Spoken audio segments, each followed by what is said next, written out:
सोना का ईंट का जो पहरा दे रहे थे ना, वो भी दो थे।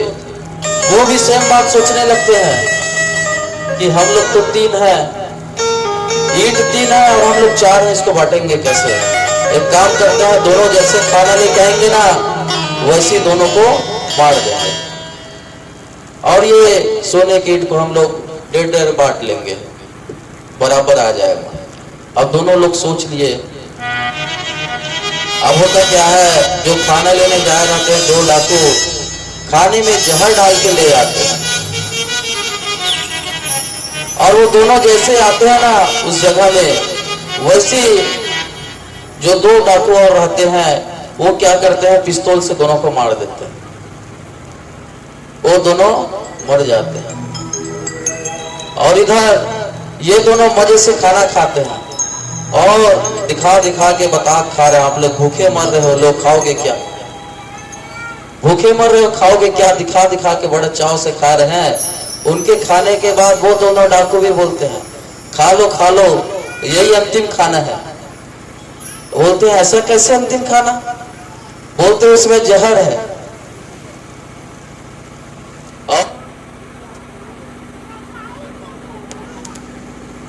हेलो, बोलते हैं उसमें जहर है, चाव से खाओ, बड़ा चाव से खाओ, खाने के बाद तो फिर दूसरा खाने को मिलेगा ही नहीं।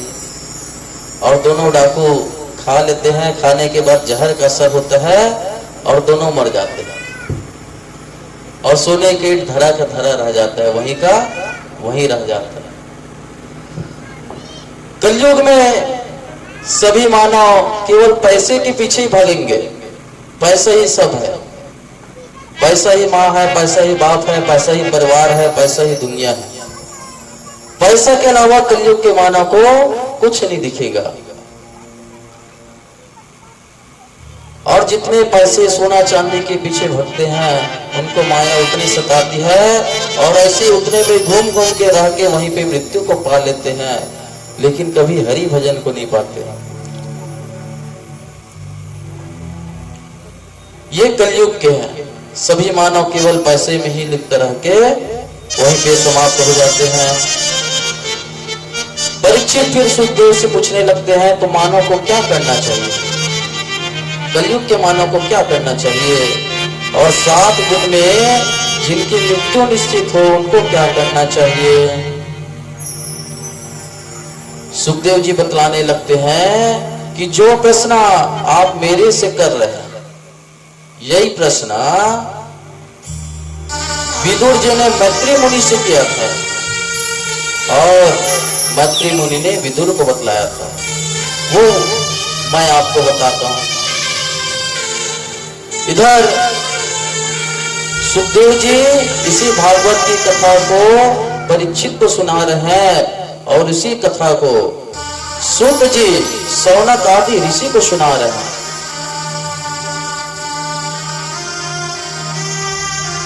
सौनक आदि ऋषि सूत जी महाराज से पूछते हैं, महाराज आपने परीक्षित के उद्धार के लिए सुखदेव जी को तो ले आए, सुखदेव जी तो कथा सुनाने लग गए, लेकिन ये सुखदेव जी कौन है, सुखदेव जी भाई कहां से आए हैं, इनको हमको बताओ जरा। जब सुख जी महाराज बतलाने लगते हैं ये सुखदेव जी कोई साधारण नहीं है, ये राधा रानी के तोता हुए करते थे पूर्व जन्म में। सुखदेव जी राधा रानी के तोता, राधा रानी उनको पाल के रखी थी बड़े भाव से, वो हमेशा राधे राधे बोलता था तोता, लेकिन कृष्ण कृष्ण कभी नहीं बोलता था। राधा रानी बोलती है कि आपको कृष्ण बोलना ही पड़ेगा, तोता बोलती है मैं राधे राधे बोलूंगा तो भी कृष्ण मिल जाएंगे, बोलते नहीं अब मैं आपको वरदान देती हूं। राधा रानी कहती मैं आपको वरदान देता हूं कि आप कृष्ण का हमेशा भजन करेंगे, कृष्ण की कथा कहेंगे और सभी मानव का उद्धार करेंगे। राधा रानी के आशीर्वाद के स्वरूप में ही वह तोता एक तोती के गर्भ से प्रणित होके एक अंडा के रूप में हिमालय के तराई में रह जाता है इधर होता क्या है, एक बार नारद मुनि सभी जगह भ्रमण करते रहते हैं। आजकल जो मीडिया है ना, कैमरा वाले घूमते हैं। पहले के जमाने में कैमरा हुआ नहीं करते थे, वो नारद मुनि थे। किसी को कुछ बताना है, किसी को लड़ाना है, किसी को झगड़ाना है, किसी से कुछ भी बात कह देना है, वो काम नारद मुनि का था। और नारद जिनका बात रद्दी ना हो वो हो नारद। नारद मुनि घूमते घूमते जाते हैं, एक बार सोचने लगते हैं कि महादेव और माता पार्वती बहुत आराम से रहती है और बहुत सुंदर रहते हैं, इनको लड़ाया जाए, इनको जाके कुछ पाठ पढ़ा दिया जाए ताकि महादेव माता पार्वती के बीच में कुछ खटपट हो जाए तो कुछ लीला देखने को मिल जाए। बहुत लोग रहते हैं ना, कोई कोई घर में मस्त बढ़िया चल रहा है, गृहस्थी मस्त चल रहा है, जीवन संगनी के साथ बढ़िया व्यवहार है, बढ़िया चल रहा है, तो किसी किसी को बर्दाश्त नहीं होता, वो जाके कोचक देते हैं, कुछ न कुछ ऐसे बोल देते हैं ताकि दोनों लड़े। नारद मुनि भी सोचने लगते हैं कि जाके कुछ ऐसा युक्ति सुझाया जाए जिनसे दोनों के बीच में कुछ झगड़ा हो जाए, कुछ युद्ध हो जाए, ताकि कुछ देखने को मिलेगा। ऐसी देखने वाले बहुत हैं कलयुग में। नारद मुनि जाते हैं हिमालय में, भोलेनाथ नहीं रहते, भोलेनाथ समाधि स्थल में रहते हैं। माता पार्वती को अकेले देख के सोचने लगते हैं मेरा काम और आसान हो गया, बढ़िया हो गया। माता पार्वती अकेले हैं। माता पार्वती के पास चले जाते हैं और पूछने लगते हैं कि हे माता, आपका गृहस्थ कैसे चल रहा है? भोले बाबा बढ़िया रहते हैं कि नहीं, बढ़िया रखते हैं कि नहीं? माता तो कहती है कि हमारा गृहस्थ बहुत अच्छा चल रहा है, बहुत बढ़िया चल रहा है गृहस्थ। फिर कहते हैं भोले बाबा आपको हर बात बतलाते हैं कि नहीं? तो बोलते हैं भोले बाबा मेरे को हर बात बतलाते हैं, ऐसा कोई बात ना हो जिसको ना बताए। पति पत्नी में, गृहस्थ में ऐसी प्रेम होना चाहिए, भोले बाबा माँ पार्वती के समान। हर बात भोले बाबा माता को बतलाते थे और माता भी हर बात भोले बाबा को बतलाते थे। नारद बोलते हैं कि हर बात बतलाते हैं। माँ पार्वती बोलती है हाँ सभी बात बतलाते हैं, ऐसा कोई बात नहीं है जो नहीं बता। फिर नारद मुनि कहने लगते हैं भोले बाबा क्या पहनते हैं, कुछ माला वाला पहनते हैं कि नहीं? माता पार्वती बोलती हाँ पहनते हैं। तो बोलते हैं कौन सा माला पहनते हैं, क्या चीज का है? बोलते हो तो मुंड का माला पहनते हैं। नारद मुनि कहने लगते हैं मुंड का माला, लेकिन वो किसका मुंड है? भाई मुंड का माला तो है, लेकिन किसका मुंड है वो बताए क्या वो बात? पार्वती माता बोलती है हाँ हाँ बिल्कुल नहीं, ये बात तो हमको बता भी नहीं किए। तो फिर नारद मुनि आग तो लग गया था और घी डालना था, बोल दिया अभी कैसे बोल दिया कि मेरे पति देव हर बात बतलाते हैं और अभी बोल रहे नहीं पता है, ये कैसे? मतलब मेरे से झूठ बोल रहे हैं। नारद मुनि बोलते मेरे से झूठ बोल रहे थे आप, जब ये बात नहीं बताया तो कोई बात नहीं बता रहे होंगे, और अनेकों बात है जो छुपा के रखते होंगे, आपको पता ही नहीं है। माता पार्वती बोलती है नहीं नहीं ऐसा कुछ नहीं है, आप जाइए आप जाइए। उनके मन में तो बात लग जा रहता है, पीड़ा हो जा रहता है कि भोलेनाथ मेरे को ये बात बतलाए नहीं। नारद मुनि को भेज देते हैं और पार्वती गुस्सा दुखित हो जाते हैं, गुस्सा करते हैं कि ये बात कैसे नहीं बताए। अब इधर नारद मुनि जाते रहते हैं, उधर से भोले बाबा आते रहते हैं और नारद मुनि बोल देते हैं भोले बाबा माता ने आपको याद किए। भोले बाबा बोल समझ जाते हैं भैया नारद मुनि जहां से जाए वहां कुछ ना कुछ तो गड़बड़ हो जाए। मीडिया जहां से जाती है ना वहां कुछ ना कुछ करके चले जाते हैं, वही नारद मुनि है। अब भोले बाबा सोच रहे हैं क्या हुआ, क्या बोल के गए नारद मुनि। अब जैसे अंदर में जाते हैं, पहले कुंभ भवन होता था जो गुस्से में हो ना, वो जाके वो भवन में जाके चुप बैठ जाते थे। एक जगह होती थी, एक कोने, कोई भी एक जगह, उस जगह में बैठे तो जान जा कि वो गुस्सा में है। आजकल तो गुस्सा करने का अलग अलग तरीका, कोई मोबाइल फेंक दे, कोई गाड़ी पटक दे, बच्चे लोग कुछ करे तो मोबाइल फेंक देते, तोड़ फोड़ कर देते हैं, और कुछ नहीं तो कुछ भी को फेंक देते हैं, तोड़ देते हैं। पहले ऐसा नहीं होता था, पहले गुस्सा का भी तरीका होता था, हर चीज का एक नियम होता था कि आपको गुस्सा करना है तो कैसे करना है, आपको प्रसन्न होना है तो कैसे प्रसन्न होना है। माता पार्वती एक स्थान में बैठी थी। भोले बाबा समझ जाते हैं कि जब भी माता गुस्सा होती है तो उस स्थान में जाके बैठ जाती है। भोले बाबा पार्वती के पास जाते हैं, पूछते हैं क्या हुआ, क्या बात है, आप काहे नाराज हो। पार्वती बोलती है आप तो बिल्कुल हटो, बात ही मत करो, चलो। बोलते हुआ क्या बताओगे, हाँ बिल्कुल बात मत करो, चलो। भाई माता का गुस्सा कौन शांत कर पाता है, पता है ना, गुस्सा हो तो कैसे बात ही नहीं करना, कई दिन तक बात नहीं, चलो हो गया। भोले बाबा बोलते हैं अरे बात क्या हुआ बताओगे तभी तो मेरे को पता चलेगा। माता बोलती है आप हमेशा मेरे से झूठ बोलते हैं, तो क्या झूठ बोला बताओगे। अरे एक नहीं अनेकों झूठ बोले हैं, मेरे कैसे पता चलेगा आप क्या झूठ बोले, अनेकों झूठ बोलते हैं। भोले बाबा परेशान हो जाते हैं, वो सोचने लगते हैं कि मैं क्या झूठ बोला हूं जो माता को। फिर बोलते हैं आप मुंह से बताओगे तब मैं जानूंगा। तो बोलते हैं आप मुंड का माला पहने हो ना, आप बोलते हैं हाँ हाँ पहना। तो ये किसका मुंड है, किसका मुंड है, किसका मुंड का माला पहना, इसको आप बता भी नहीं किए हो। कोई आपकी पहली प्रेमिका थी कि पहले और शादी किए थे, विवाह किए थे, किसका मुंड है भाई ये, और किसके याद में पहने हो। भोले बाबा बोलते हैं यह किसी का मुंड नहीं है देवी, ये तो आपका ही मुंड है, आप ही के मुंड का माला मैं धारण कर लेता हूं। पार्वती बोलती है कैसे मेरा मुंड का माला कैसे आप धारण करोगे। भोलेनाथ बोलते हैं आप बार बार जन्म लेती हो, और जब जब आप जन्म लेती हो तब तब आपका मुंड का माला मैं याद स्वरूप धारण कर लेता हूं मां। पार्वती बोलती है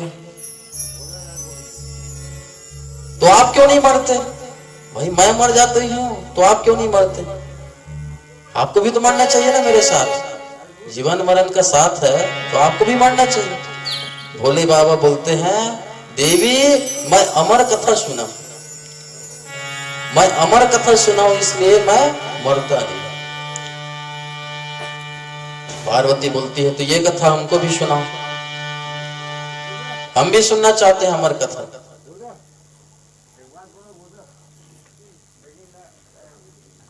शंकर जी बोलते हैं बिल्कुल देवी, ये बात कभी आपने पूछी नहीं तो हमने बतलाया नहीं, जब आपको लगा आप पूछ लिए तो मैं बता रहा हूं, और अमर कथा सुनना है चलो सुनाते हैं। तो बोले यहीं पे सुनाओ। तो बोलते ऐसे वैसे कोई भी जगह में किसी को भी ऐसे अमर कथा नहीं सुनाया जाता, उसके लिए एकांत वातावरण, एकदम एकांत जगह जिसमें आप और हम बस रहे, और मैं ध्यान करके कथा सुनाओ और आप सुनते जाइए। पार्वती जी बोलती है बिल्कुल ऐसे सुनाइए आप। अब पार्वती और भोले बाबा चले जाते हैं अमरनाथ की गुफा में अमर कथा सुनने के लिए।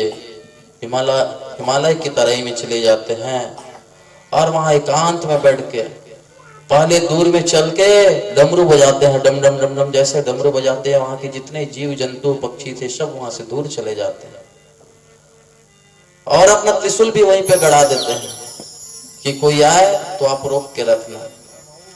शेष नाग जो उनके गले में हमेशा रहता है वो शेष नाग को भी छोड़ देते हैं, शेष नाग भी चले जाते हैं।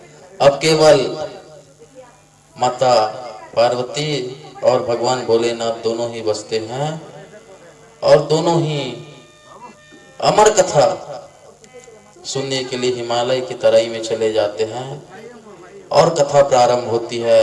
भोलेनाथ एकदम ध्यान मग्न होके नेत्र को बंद करके कथा सुनाने लगते हैं, और माता को बोलते हैं कि आप हाँ हाँ बोल के हुकारो देना। कोई भी कथा मैं सुनाऊं ना, कोई भी कथा बोलूं तो आप हाँ बोल के हुकारो देना, तब मैं जान जाऊंगा कि आप कथा सुन रहे हैं और मैं सुना रहा हूं। माता बोलती है बिल्कुल हाँ हाँ मैं हुकारो दूंगी, आप कथा कीजिए। पहले के समय कथा में हुकारो रखते थे, मैं कुछ बोलूं ना उधर से हाँ बोले, और कोई शब्द आया तो अच्छा अरे ऐसा उच्चारण होता था, हुकारो देते थे। अब सब सिस्टम धीरे धीरे बदलते जा रहा है, जैसे जैसे रहन सहन खान पीन जैसे बदल रहा है ना, वैसे सबका स्तर बदलते जा रहा है। अब माता पुकारो दे रही थी, भगवान भोलेनाथ कथा कर रहे थे, और उस अमर कथा को सुनकर वहां के तरंग उत्पन्न होते हैं, पॉजिटिव तरंग। वहीं पे वो तोती का अंडा वहीं पे रहता है, उसमें जान निकल आता है। वही सुखदेव जी रहते हैं, वहां से निकल आते हैं तोता के रूप में। और इधर पार्वती माता कथा सुनती हुई हाँ हाँ हाँ हाँ बोलते रहती है, बोलते रहती है। एक समय ऐसा आता है, कथा सुनाते सुनाते भगवान भोलेनाथ कहते हैं कि शूर्पणखा आया, शूर्पणखा आया और राम के पास गए। राम ने उनको एक्सेप्ट नहीं किए तो लक्ष्मण के पास गए और लक्ष्मण ने उनके कान नाक को काट दिए। इतना ही कथा सुने थे और माता पार्वती को निद्रा ने घेर लिया। निद्रा देवी उनके पास आ जाती है, माता सो जाती है।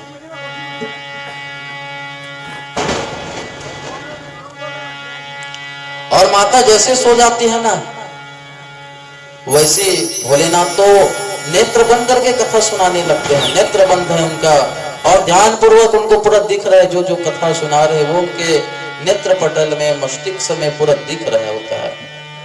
और इधर माता को नींद आती है, उधर सुखदेव जी तोते के रूप में रहते हैं। वो सोचने लगते हैं कि ये अमर कथा है, माता सो गई और मैं हाँ नहीं बोलूंगा तो कथा ही रुक जाएगा। तोता को तो मनुष्य की तरह बोलते हैं, अब वो हुकारो देने लग जाते हैं। भोले बाबा जैसे जैसे कथा सुनाया वो हाँ हाँ हाँ हाँ ऐसे हुकारो देते रहते हैं। पूरा कथा अंतिम हो जाता है, 7 दिन की कथा कंप्लीट हो जाता है, पूरा अंतिम हो जाते हैं और जोरदार भोले बाबा जय बुलाते हैं। बोल सियावर रामचंद्र की जय। जैसे भोले बाबा जयकारा करते हैं वैसे पार्वती माता का नींद खुल जाता है जयकारा से। और फिर पूछने लगते हैं हाँ बाबा हाँ हाँ हाँ, जो आप कथा सुना रहे थे ना, शूर्पणखा आई थी और नाक कान को काट दिए थे, लक्ष्मण उनके नाक कान को काट दिए थे। उसके बाद क्या हुआ माता, उसके बाद शूर्पणखा क्या हुआ? तब भोले बाबा बोलते हैं कि आप तो कथा ही नहीं सुने, आप तो नाक कान काटने के पीछे रह गए, कथा पूरा कंप्लीट हो गया। लेकिन भोले बाबा याद करते हैं कि माता पार्वती केवल नाक कान काटने तक के बस कथा सुनी, तो आगे की कथा कौन सुन लिया? भाई हुकारो तो पूरा अंतिम कथा तक के चलते रहा, तो कौन सुना? भोले बाबा क्रोधित हो जाते हैं, बोलते हैं यह कथा कौन सुना, सामने आओ। सुखदेव जी तोता के रूप में रहते हैं, छोटे से है। सुखदेव जी भोले बाबा के क्रोध को देख के भागने लगते हैं, भोले बाबा उनको पीछे पीछे दौड़ाने लगते हैं। और वो तोता, छोटा सा तोता, घूमते घूमते भागते भागते वेदव्यास जी के आश्रम में पहुंच जाते हैं। उसी समय वेदव्यास जी की पत्नी है, उनको जम्हाई आते रहता है, वो मुंह खोला रहता है, जम्हाई आता है ना मुंह खुल जाता है, जैसे मुंह खुला रहता है वैसे सुखदेव जी वहां से उनके गर्भ में प्रवेश कर लेते हैं। सुखदेव जी उसी में चले जाते हैं। भोले बाबा आके पूछते हैं कि कहाँ गया? वेदव्यास जी बोलते हैं कौन कहाँ गया? बोले जो अमर कथा सुने हैं उनको मैं मार डालूंगा। बोले क्यों, क्यों मारोगे? तो बोलते हैं कथा को चोरी से सुनना भी अपराध है। कथा को आप सामने से बैठ के सुनो, अच्छे से सुनो, तब तो ठीक है, लेकिन कोई चोरी से पीछे से कथा सुने वो भी अपराध है। और उन्होंने चोरी से कथा सुन लिया। वेद व्यास जी बोलते हैं, हे बाबा, हे भोले बाबा, हे भोलेनाथ, आपको ऐसे ही भोलेनाथ नहीं बोलते, आप सच में भोले हो। आप स्वयं जब बोल रहे हो कि वो अमर कथा सुने हैं, जब आप स्वयं बता रहे हो कि अमर कथा सुना है, तो वो तो अमर ही हो गया, तो फिर आपके मारने से कैसे मर जाएगा? भोले बाबा शांत हो जाते हैं और अपने लुक को चले जाते हैं। वही सुखदेव जी रहते हैं, 12 साल तक के मां के गर्भ में वास करते हैं। इधर वेद व्यास जी बोलते हैं कि अब तो बाहर आ जाओ, 12 वर्ष हो चुके हैं। तब सुखदेव जी अंदर से बोलते हैं कि मैं जैसे बाहर आऊंगा वैसी माया मुझे घेर लेगी, वैसी माया में मैं रह जाऊंगा, प्रभु के भजन नहीं होगा, कीर्तन नहीं होगा। वेद व्यास जी बोलते हैं कि आप अपना मत देखो, माँ को भी देखो, माँ को भी कष्ट हो रहा है, दुख तकलीफ हो रहा है, 12 साल हो गए। तब सुखदेव जी बोलते हैं कि आप हमें आशीर्वाद दो कि जब मैं जन्म लूं और मेरे जन्म लेने के बाद मुझे कोई माया ना घेरे, सांसारिक मोह माया से मैं अछूता रहूं, वो मुझे छू तक ना पाए। वेद व्यास जी उनको आशीर्वाद देते हैं कि आप बाहर आओ, आपको सांसारिक माया परेशान नहीं कर पाएगी। सुखदेव जी भगवान फिर जन्म लेते हैं। बोल सुखदेव जी महाराज की। सुखदेव जी महाराज का जन्म होता है। आइए एक भजन फिर आगे की कथा करते हैं।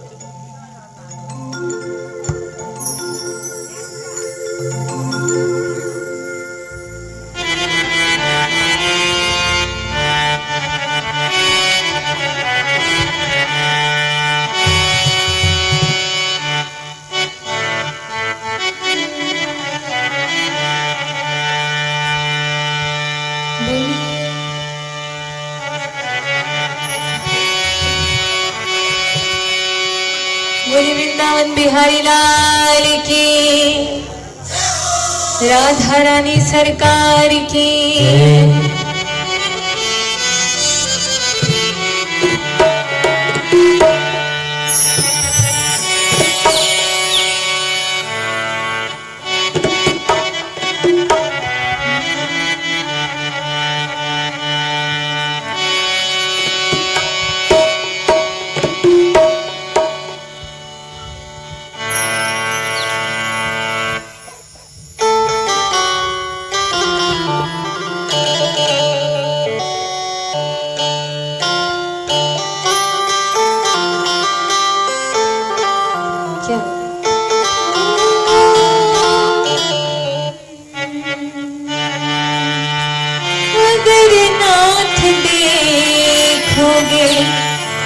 अवगुण हमारे, अगर नाथ देखोगे अवगुण हमारे, तो हम कैसे भव से लगेंगे किनारे। अगर नाथ देखोगे अवगुण हमारे, अगर नाथ देखोगे अवगुण हमारे, तो हम कैसे भव से लगेंगे किनारे। अगर नाथ देखोगे अवगुण हमारे, अगर नाथ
रुक जाओ। व्यास जी को आशीर्वाद स्वयं ही दिए थे, व्यास जी नहीं, वेद व्यास ने आशीर्वाद दिए थे कि सुखदेव जी को माया नहीं घेर सकती, और जिसको माया घेर ही नहीं सकती वो किन्हीं के बुलाने से रुक ही नहीं सकता। सुखदेव जी सीधा सीधा दौड़ते जा रहे हैं और वेद व्यास पीछे पीछे जा रहे हैं। रुक जाओ प्रभु, रुक जाओ पुत्र, रुक जाओ रुक जाओ। सुखदेव जी रुकने वाले नहीं थे, वे जंगल में चले गए। इधर वृक्ष भी बोलने लगते हैं कि आप किनको रोक रहे हैं, जो माया से रहित हो उनको आप रोक रहे हैं। आगे चलते हैं सुखदेव जी, तो कुछ माताएं स्नान कर रही होती है, वो सुखदेव जी को देख के नहीं लज्जा करती नहीं कुछ करती, वो वैसी रहती। वहां से सुखदेव जी निर्वस्त्र वहां से निकल जाते हैं, और वेद व्यास जी जैसे वहां पे पहुंचते हैं वैसी वो माताएं लज्जा करने लगती है, तुरंत वहां से जाने लगती हैं, कपड़ा पहनने लगती हैं। वेद व्यास जी कहते हैं अभी तो सुखदेव जी निर्वस्त्र यहाँ से चले गए, आपने लज्जा नहीं किए, और मैं जैसे आ गए वैसे आप लज्जा कर रहे हैं, क्या आडंबर है। तब बोलते हैं जिनको सुखदेव जी जो गए वो तो वैरागी है, उनको अपने ही तन का होश नहीं है, निर्वस्त्र चले गए, उनके सामने क्या लज्जा क्या भय। वो तो महात्मा है, त्यागी है। अभी भी होते हैं ना नागा साधु, उनके सामने कोई लज्जा कोई भय नहीं रहते, वो तो संसारिक माया से ऊपर रहते हैं, सब चीज छोड़ दिए रहते हैं, यहाँ तक वस्त्र भी नहीं पहनते। ऐसे ऐसे महात्मा रहते हैं।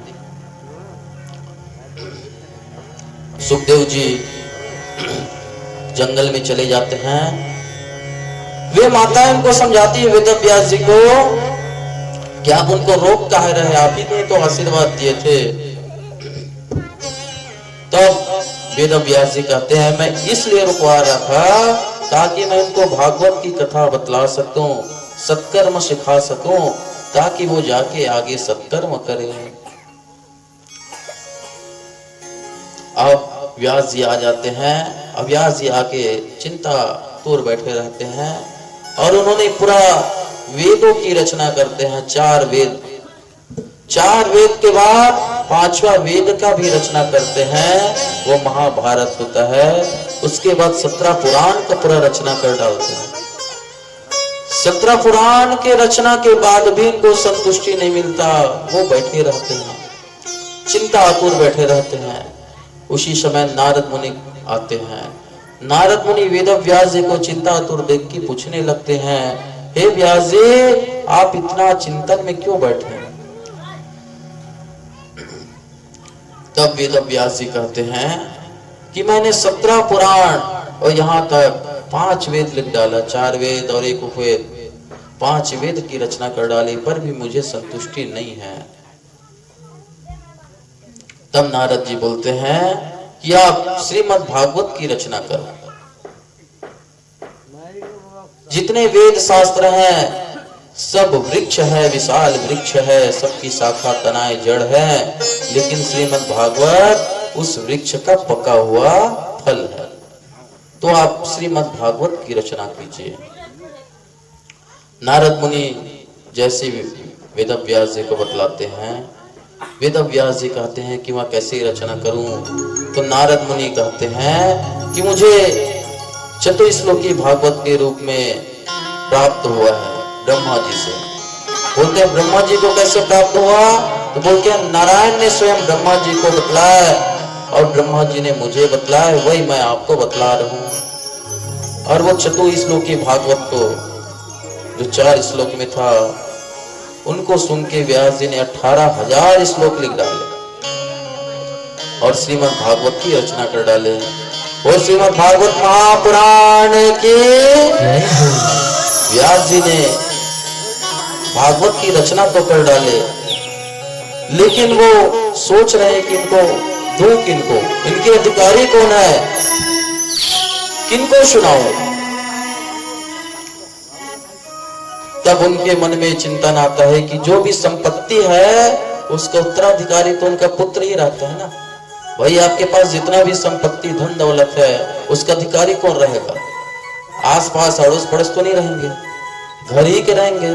तो बोलते हैं मेरे जो पुत्र हैं वही उनके उत्तराधिकारी हैं, लेकिन वो तो वैराग्य हो गए, वो तो चले गए हैं, कैसे आएंगे। अपने 4 शिष्य को भागवत के श्लोक याद कराते हैं और चारों शिष्य चारों दिशा में जाके भागवत के श्लोक का गान करते हैं। सुखदेव जी भागवत के श्लोक को सुन के वो शिष्य के पास आते हैं और बोलते हैं कि आप और बतलाइए और बतलाइए। वो शिष्य बोलते हैं और अधिक सुनना है तो आप हमारे गुरुदेव की शरण में चलिए। तब सुखदेव जी गुरुदेव के शरण में आते हैं। वे तो उनके पिता साक्षात वेदव्यास जी रहते हैं और वेदव्यास जी फिर सुखदेव जी को पूरा कथा बतलाते हैं। यहाँ पे सुख जी बोल रहे हैं कि उन्हीं सुखदेव जी से मैंने कथा सुना जो आप सबको बता रहे हैं। यही सुखदेव जी हैं जो कथा राजा परीक्षित को आके सुना रहे हैं।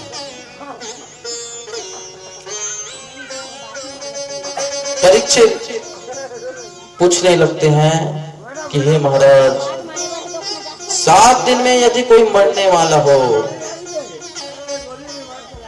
कोई भी जीव हो, उनको क्या करना चाहिए, ये प्रश्न करते हैं।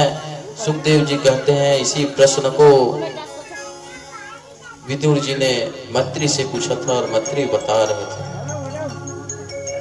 तब इधर सौनक आदि ऋषि पूछने लगते हैं कि महाराज ये विदुर कौन है, और हमने सुना है कि भगवान श्री कृष्ण ने केले का छिलका खा गए थे, वो भी कथा जरा हमको बता दो। तब कथा बतलाने लगते हैं कि द्वारिकाधीश भगवान श्री कृष्ण एक समय जब कौरव पांडव का युद्ध चालू होने वाला था ना, युद्ध प्रारंभ होने वाला था, उसी समय शांति दूत बन के कौरव की सभा में हस्तिनापुर गए थे और महाराज धृतराष्ट्र की सभा में बैठ के धृतराष्ट्र को समझाते रहते हैं कि हे महाराज, अभी भी वक्त है, आप सुधर जाओ, दुर्योधन को रोक लो, नहीं तो महाभारत हो जाएगा, महायुद्ध हो जाएगा। धृतराष्ट्र को अनेक प्रकार से उदाहरण देके समझाते हैं। भगवान श्री कृष्ण कहते हैं यदि शरीर का कोई एक अंग खराब हो जाए और उस अंग के चक्कर में यदि पूरा शरीर खराब होने वाला हो तो महाराज उस अंग का त्याग कर देना चाहिए। एक उंगली में यदि वायरस हो जाए और वो वायरस पूरा शरीर में फैलने से पहले वो उंगली को ही काट देना चाहिए। हे महाराज, आपके कौरव में, पूरा कौरव वंश में दुर्योधन एक वैसी वायरस है जिसको आप अभी से त्याग दो तो पूरा कौरव वंश बच जाएगा। महाराज, मैं शांति दूत बन के इसलिए आया हूं ताकि हम महाभारत का युद्ध में रोक पाऊं। अब ये सभी आपके ऊपर है महाराज, आपके हाथ में है। धृतराष्ट्र तो पुत्र मोह में अंधा होते हैं। अत्यधिक पुत्र मोह भी कभी कभी ले डूबता है। अत्यधिक पुत्र मोह होना ही नहीं चाहिए। धृतराष्ट्र को अत्यधिक पुत्र मोह हो जाता है और धृतराष्ट्र पुत्र मोह में अंधा होके भगवान श्री कृष्ण के जो साक्षात नारायण हैं उनके बात को अनसुना कर देते हैं, उनके बात को ही नहीं सुनते। और इतने में भी जब बात नहीं बनता, तब भगवान श्री कृष्ण स्वयं हाथ जोड़ के बोलते हैं कि मैं धर्म के लिए तो हाथ भी जोड़ सकता हूँ, सब कर सकता हूँ, धर्म के लिए सभी चीज कर सकता हूँ। मैं पांडव की तरफ से 5 गांव की मांग करता हूँ। उनको तो ऐसे पूरा राज्य देना चाहिए, क्योंकि 14 वर्ष के जो वनवास थे वो तो वो लोग काट लिए थे, अज्ञातवास भी काट लिए थे, तो जो शर्त था उनके अनुसार उनको राज्य वापस करना था। अब वो जब आ गए तो उनको राज्य वापस कर दो, और राज्य नहीं दे सकते तो मैं पांडव की तरफ से आश्वासन देता हूँ कि आप 5 गांव ही दे दो। 5 गांव से जो 5 पांडव हैं, एक गांव में एक रह के वो अपना जीवन निर्वाह कर लेंगे। धृतराष्ट्र को 5 गांव देने वाले थे, और ठीक है जैसे बोलने वाले थे वैसे दुर्योधन उड़ जाते हैं, और दुर्योधन उठ के बोलते हैं उन भिखमंगों को मैं एक सुई के नोक के बराबर जमीन भी नहीं दूं, और नहीं दूंगा मैं। युद्ध हो कुछ भी हो, अब तो युद्ध हो के रहेगा। यदि उनको लेना है तो युद्ध करके ले ले। ये कहानी शिक्षा देती है, बड़े बुजुर्ग जब तक के रहे ना तब तक बांटा हिस्सा कर दे। बुजुर्ग के रहने तक के धृतराष्ट्र अगर वहीं पे बोल दे रहते कि 5 ही गांव ले लो तो महाभारत नहीं होता, वहीं पे ठहर जाता। जहां पे बुजुर्ग, जहां पे अपने जो सियान बोलते हैं बुजुर्ग, वो कहने से चुक जाते हैं या बोलने से रह जाते हैं या एक ही पुत्र मोह में अंधे हो जाते हैं, तब यह महाभारत होता है। बहुत से होता है ना कि पुत्र मोह, 3-4 पुत्र हैं लेकिन एक ही पुत्र से मोह होता है, एक ही पुत्र से अत्यधिक स्नेह करते हैं, 3 पुत्र को भूल जाए रहते हैं, उनमें भी दोष लगता है। भाई चारों पुत्र बराबर हैं, चारों से बराबर प्रेम करो, और अपने रहते में ही बांटा हिस्सा जो भी संपत्ति देना है दे दो, ताकि आपस में भाईचारा बने रहे, आपस में सभी का प्रेम बने रहे। धृतराष्ट्र जी यहाँ पे कहने से चुक जाते हैं, और दुर्योधन चुकता नहीं है। दुर्योधन कहा जाता है कि नहीं देंगे। अंतिम में कृष्ण जी बहुत समझाते हैं, नहीं समझते, फिर जाने लगते हैं। अब जब जाने लगते हैं तब दुर्योधन कहता है अब युद्ध तो तय है, और जब युद्ध तय है तो द्वारकाधीश को अपनी ओर ले लेना चाहिए, ताकि उनका तो बहुत सैनिक है, अपने तरफ आ जाएंगे तो कुछ काम होगा। इसलिए अब कुछ प्रेम से बात किया जाए, भोजन के लिए बोला जाए। भगवान कृष्ण को वो भोजन के लिए आमंत्रित करते हैं।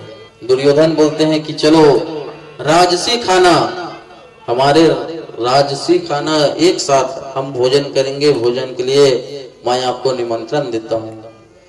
भगवान श्री कृष्ण बोलते हैं कि भोजन 2 ही जगह होता है, या तो अत्यधिक भूख लगे तब, और दूसरा अत्यधिक जहाँ पे स्नेह हो, जहाँ पे प्रेम हो। भाई सगा संबंधी में जाते हैं तो जहाँ अधिक प्रेम रहता है वहां जरूर भोजन करके आते हैं, बोले तो भी ना बोले तो भी कहीं तो निकाल के खा लेते हैं, खा के ही जाएंगे, भाई खाए बिना जाएंगे नहीं। तो कृष्ण भगवान बोलते हैं भोजन 2 ही जगह होता है, यदि अत्यधिक भूख लगे तब, और अत्यधिक स्नेह हो तब। तो हे दुर्योधन, ना तो मुझे भूख है और न ही आपसे कोई स्नेह है, मैं तो भोजन करूंगा नहीं।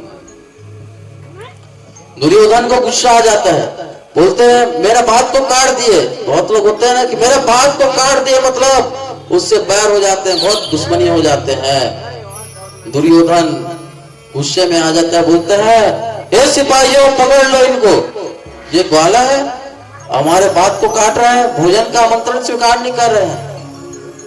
भगवान श्री कृष्ण उस समय भी समझाने के लिए, माया के लिए अपना विराट रूप दिखाते हैं। भगवान विराट रूप में प्रकट हो जाते हैं। बोल विराट देव भगवान की। सहस्त्र सिरका पुरखा सस्ता क्षोषा पासा भूमि सर्वा स्मृत दिदसांगुलम। सहस्त्र हजारों शीर्ष, हजारों हाथ, हजारों नेत्र। भगवान विराट रूप में हो जाते हैं और बोलते हैं, आओ दुर्योधन, आओ हमें बंदी बना लो, आओ आओ बंदी बना लो। सब सिपाही सैनिकगण सब पीछे रह जाते हैं, कोई उनके पास में भटक भी नहीं सकते, कोई आसपास जा नहीं सकते। भाई सूर्य नारायण साक्षात यदि प्रकट हो जाए तो कोई उनके पास में जाने का हिम्मत करेगा क्या? और कोई बोलेगा कि मैं सूर्य को ढक दो या जाके पकड़ लो, तो वो स्वयं जल जाएगा। भगवान ने यहाँ पे विराट रूप का दर्शन दिए, कोई वहां पे जा नहीं पाए, कोई वहां पे टिक ना पाया। अब मामा शकुनी जो चातुरी कला, एकदा सकला विद्या एकदा चातुरी कला, एक तरफ आप पूरा इतना सारा विद्या को रख दो और एक तरफ कोई चतुर आदमी हो तो चतुर आदमी से जीत नहीं पाओगे। शकुनी बोलता है कि ऐसे में काम नहीं बनेगा, आप भगवान के शरण को पकड़ लो, शरणागत हो जाओ, वरना क्या पता कि हम सब जल के भस्म हो जाए। शकुनी मामा वहां को बात को संभालते हुए कहने लगते हैं, गोविंद, हे कृष्णा, आप भोजन पाओ या ना पाओ, ये विराट रूप में आप दर्शन दिए, हम धन्य हो गए, हम आपको पहचान नहीं पाए थे, अब पहचान गए, प्रभु कृपा करो, हे नाथ। दुर्योधन भी बोलते हैं, भगवान आज मैं आपको जान गया कि आप साक्षात परम पिता परमेश्वर हैं। बोल श्री कृष्णचंद्र भगवान की। भगवान श्री कृष्णा अपने रूप में आ जाते हैं और कहते हैं कि हमें भोज का निमंत्रण है। कहा? विदुरानी के यहाँ भोज का आमंत्रण है, अब चलना चाहिए। भगवान कृष्णा, भगवान गोविंद, आइए भजन के बाद फिर आगे की कथा। आइए भजन।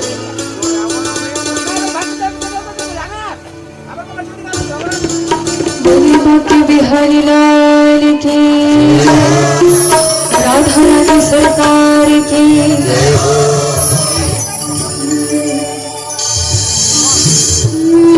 राधे तेरे चरणों की,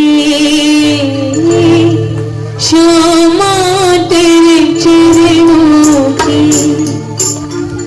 गिरधर जो मिल जाए, राधे तेरे चरणों की, श्यामा तेरे चरण जाए, श्यामा तेरे चरणों की। सच कहती हूँ मेरी, तकदीर बदल जाए,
श्यामा तेरे चरणों की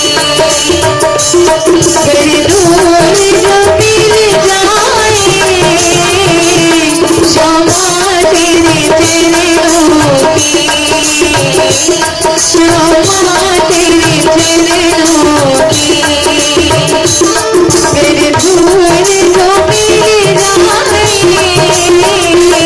सच कहता हूँ मेरी सच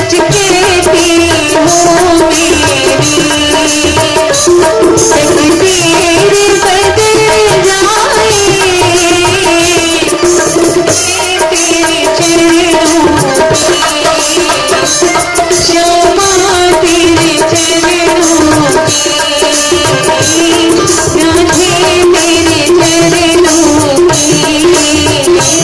श्यामा तेरे चरणों की।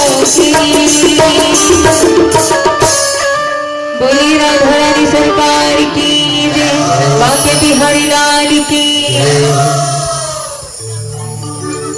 बोल द्वारकाधीश भगवान की जय। यहाँ पे भगवान श्री कृष्णा अपने विराट रूप का दर्शन कराते हैं और फिर विदुरानी के यहाँ चले जाते हैं। इधर विदुर जी जानते हैं कि भगवान श्री कृष्ण अपने यहाँ आ रहे हैं, भोज में जैसे सुनते हैं वैसी फल और सामान लेने के लिए बाजार चले जाते हैं। भगवान श्री कृष्ण जी विदुरानी यहाँ पहुंच जाते हैं और द्वार से खटखटाते हैं, ओ काकी जी दरवाजा खोलिए, हमें भूख लगा है, जल्दी खोलिए, कुछ खाने को दीजिए। विदुरानी जी स्नान कर रही थी, भगवान श्री कृष्ण के आवाज को सुन के वैसे ही आ जाती है और दरवाजा खोल देती है। भगवान कृष्ण जी कहते हैं, काकी आप स्नान कर रही थी, आप ऐसी आ गए। काकी बोलती है कि भगवान हमें पुकारे, हम तत्काल ना आए तो क्या की बात है, आप जैसे पुकारे हम तो भूल गए कि अभी स्नान कर रहे हैं कि क्या कर रहे हैं। जैसी आवाज सुने वैसी आ पड़े। बैठिए बैठिए। एक पीढ़ा ला के देते हैं विदुरानी जी, और वो भी पीढ़ा को उल्टा रख देते हैं। उनका तो ध्यान केवल भगवान के दर्शन में है, पीढ़ा को भी उल्टा रख देते हैं। आप बैठिए। हम मंदिर जाते हैं ना, क्या के लिए? भगवान के दर्शन के लिए। लेकिन हमारे में इतना पाप भरा रहता है, हम मंदिर जाते हैं दर्शन के लिए और जैसे मंदिर में जाते हैं हमारा नेत्र बंद हो जाता है। भाई हम तो दर्शन के लिए गए ना, तो दर्शन के लिए गए तो हमको भगवान जी को देखना ही है। और हम जाते हैं तो सबसे पहले नेत्र बंद हो जाता है, हाथ जुड़ जाता है। हाथ जोड़ो ठीक है, लेकिन नेत्र क्यों बंद होता है? हम तो दर्शन के लिए गए, तो जब तक रहे तब तक तो हमको भगवान को दर्शन ही करना है ना, देखना ही है। लेकिन हमारा नेत्र पहले बंद हो जाता है। वह नेत्र क्यों बंद होता है? क्योंकि हमारे में बहुत सारे पाप भरे हुए हैं। कोई जानबूझकर पाप करता है, कोई अनजाने में कर देता है। बहुत लोग कहते हैं महाराज जी अनजाने में पाप हो गया, दोष तो लगेगा नहीं ना। अनजाने में हुआ है, जानबूझकर नहीं किए हैं तो दोष लगेगा कि नहीं? बोलते भाई पाप पाप है, अब जानबूझ के करो या अनजाने में करो। मैं कहता हूं कि आपके थाली में जहर डाल दो, कोई आपके थाली में जहर डाल के दे दे और आप उसको खाओ, और आप बोलोगे हम तो जानते नहीं कि इसमें जहर है, और आप खा लोगे तो वो असर करेगा कि नहीं करेगा? आपको कोई पता नहीं, आपको अनजाने में खा लिया ना, आपको पता नहीं है कि थाली में जहर है और आप खा लिए अनजाने में, लेकिन वो जहर तो आपके अंदर जाएगा, असर करेगा ही। तो पाप जानबूझकर हो या अनजाने में हो, पाप तो पाप होता है। और जब हम लोग ऐसी सत्कर्म करते हैं, मंदिर में जाते हैं, हरि नाम करते हैं, सत्कीर्तन करते हैं, तब हमारा पाप मिट जाता है। पाप पुण्य समतल रहता है तब चलता है।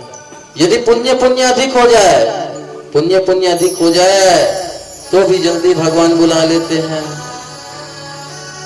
और पाप पाप भी ज्यादा हो जाए तब भी बुला लेते हैं। ये पाप पुण्य के खेल चलते ही रहता है, समतल आदमी बना के रखे रहते हैं। भगवान विद्रानी की यहाँ पहुंच गए। विद्रानी पीढ़ा को उल्टा करके रख देती है। भगवान को केवल भाव देख रहे हैं, भगवान को भी होश नहीं है। अच्छा, हम भगवान का दर्शन करते हैं ना, तो भगवान भी हमको देखते रहते हैं। भगवान आंख बंद करते हैं क्या? नहीं करते। मंदिर में जाओ तो पहले भगवान के चरण के दर्शन करो, फिर भगवान के मुखमंडल का दर्शन करो। आंख बंद नहीं करना चाहिए, पाप वश हमारे नेत्र बंद हो जाते हैं। हम सभी का होता है। कान्हा जी विद्रानी को देख रही है, विद्रानी कान्हा जी को देख रहे हैं। बोलते हैं, काकी बड़ा जोर से भूख लगा है, लाओ कुछ खाने को दो, कुछ खाने को दो। काकी बोलती है, अभी आपके काका जी तो बाजार गए हैं और कुछ लेके आ रहे हैं, तब तक आप बैठो।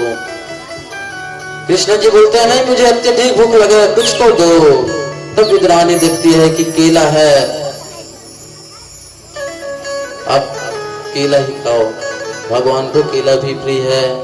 सत्यनारायण की कथा होती है ना, जब जब कथा होती है, जितने माता यहाँ पे बैठे हैं, जितने भी बैठे हैं, सब केले लेके जाते हैं। कदली फलम अस्तु गोविंदम, कदली फल केले का फल उनको प्रिय रहता है। और जो कथा होती है ना, तो उसके अगल बगल में जो मंडप बनता है वो भी केले पत्ता का बनता है। विद्रानी जी केले को लेके आ रही है और बड़ा भाव से भगवान को भोग लगा रही है। क्या भोग लगा रही है? विद्रानी जी केले को छील रही है और छिलका ही भगवान को खिलाते जा रही है। छिलका खिला रही है, गुदा को फेंक दे रही है और भगवान बड़ा प्रेम से, बड़ा भाव से छिलका का ही पान कर रहे हैं। इधर विदुर काका आ जाते हैं, आके देखते हैं तो आश्चर्य करते हैं, ये विद्रानी जी अब क्या कर रही है? बोलते हैं, मैं तो गोविंद को भोग लगा रही हूँ, आप देख नहीं रहे हो? तो बोलते हैं, भोग तो लगा रही हो, लेकिन क्या का भोग लगा रही हो ये तो बताओ। अरे विद्रानी बोलती, ये भी आप नहीं देख रहे हैं? भगवान को मैं केले का भोग लगा रही हूँ। विदुर जी बोलते हैं, एक बार नजर तो लगाओ, नजर तो देखो। विद्रानी बोलती है कि भगवान के नजर से मेरा नजर हटे तब ना देखो, मैं तो भगवान के दर्शन किए जा रही हूँ। जितने सज्जन होते हैं भगवान के कंटिन्यू दर्शन करते रहते हैं, उनका नेत्र ही बंद नहीं होता। जैसे विद्रानी जी देखती है कि हे गोविंद, ये क्या किया, आप तो पूरा छिलका छिलका खा लिए। विदुर जी बोलते हैं, आपको होश नहीं? विद्रानी बोलती, मुझे तो होश नहीं, मैं तो भगवान के प्रति प्रीति लगा के बैठी हूँ, लेकिन खाने वाले को तो होश होना चाहिए ना, उनको स्वाद आना चाहिए, छिलका क्या होता है, केला क्या होता है, उनको भी स्वाद में पता नहीं चला। कृष्ण जी बोलते हैं, आप इतना भाव से खिला रही, मुझे पता ही नहीं चला कि मैं खा क्या रहा हूँ। विदुर जी बोलते हैं, ठीक है, अब एक काम करो, ये सब हटाओ, मैं आपके लिए बढ़िया बढ़िया माखन मिश्री मिठाई लाया हूँ, ये आप भोग लगाइए। अब भगवान श्री कृष्ण जी माखन मिश्री का भोग लगा रहे हैं, माखन मिश्री खा रहे हैं, लेकिन काका जी को बोल रहे हैं, काका जी मैं सच बताओ, जो स्वाद उस केले के छिलका में थी ना, जो केले के छिलका में जो स्वाद था, वो स्वाद इस माखन मिश्री रसगुल्ला मलाई में नहीं है। क्या स्वाद है, क्या काका जी, और कुछ खा लेते तो आप पीछे में आ गए। भगवान भाव के भूख है, भगवान को भाव से जो भी खिला दो सब भगवान अर्पण कर लेते हैं। इधर परीक्षित जी पूछने लगते हैं, ये तो ठीक है महाराज, लेकिन आप बोले कि विदुर जी ने मैत्री जी से प्रश्न किए, वो क्या प्रश्न किए, कैसे किए, विदुर जी कैसे मिले? तब बताने लगते हैं कि भगवान के स्वर्गारोहण के उपरांत विदुर जी मैत्री जी के पास जाते हैं और कहने लगते हैं, आप कोई उपदेश बताओ, कोई ज्ञान की बात बतलाओ। और जो बात उन्होंने बतलाए वही मैं आपको बतला रहा हूं। हे परीक्षित, इस कलिकाल भूमि में मानव का उम्र ज्यादा वर्ष नहीं है। कितना वर्ष है? 100 वर्ष। और इसमें भी आपके पास 7 दिन है, सभी मानव के पास 7 ही दिन रहता है। 7 दिन में वो अपने जीवन को संवार ले तो संवार ले। पहले तो समय ही समय रहता था भाई, सतयुग। आजकल बोलते हैं ना कि पहले के महात्मा हजारों वर्ष तक तपस्या करते थे हजारों वर्ष तक। आप बोलोगे कि 100 वर्ष उम्र है तो हजारों वर्ष कैसे तपस्या करते हैं? तो सतयुग में एक मानव की उम्र थी 1 लाख वर्ष। सतयुग के मानव 1 लाख वर्ष तक जीते थे। अब 1 लाख वर्ष में 1000 वर्ष की तपस्या उनके लिए कोई बड़ी बात नहीं होती थी। 1000 वर्ष की तपस्या कर सकते थे। सतयुग में एक मानव का उम्र 1 लाख वर्ष। सतयुग के बाद द्वापर युग आया। द्वापर युग में 1 शून्य कम हो गया। एक मानव का उम्र कितना हो गया? 10,000 वर्ष। द्वापर के बाद क्या आया? त्रेता युग आया। ऐसी 4 युग। फिर 1 शून्य कम हो गया। मनुष्य की उम्र कितना हो गया? 1000 वर्ष। फिर कलयुग आया। कलयुग में 1 जीरो और कम हो गया, 1 शून्य और कम हो गया। फिर मनुष्य की उम्र कितना हुआ? 100 वर्ष। अभी कितना है मनुष्य की उम्र? 100 वर्ष। अब तो 85 जीते हैं, 40 जीते हैं। और हमारे सरगांव की पावन धर्म में ऐसे भी मौजूद है जो 105 वर्ष की जी रहे हैं। सबसे बुजुर्ग जिनके 101 वर्ष की उम्र में भागवत कथा कराए थे, पता है कौन है? बाबूलाल कौशिक, तोलाराम कौशिक की पूज्य पिताजी हैं, जिनके 100 वर्ष पूर्ण होने के बाद उन्होंने भागवत कथा का आयोजन कराया था। ये अपने सरगांव में 105 वर्ष तक जी रहे। तो पहले हजारों वर्ष तक जीते थे। अब तो महाकलयुग आएगा। क्या आएगा? ये कलयुग चल रहा है, इसके बाद महाकलयुग आएगा। महाकलयुग में एक व्यक्ति की उम्र कितना हो जाएगा? 1 शून्य और कम हो जाएगा। तब कितना होगा? 10 वर्ष। 10 वर्ष में ही नाती नतनीन सब 10 वर्ष में ही प्राण पखेड़ उड़ जाएगा। तब मानव बोलेंगे पहले के आदमी तो 7 दिन तक भागवत कथा कराते थे। तब 7 दिन उनके लिए बहुत होगा। और कुछ तो अधर्मी रहते हैं जो ये सब मानते नहीं। क्या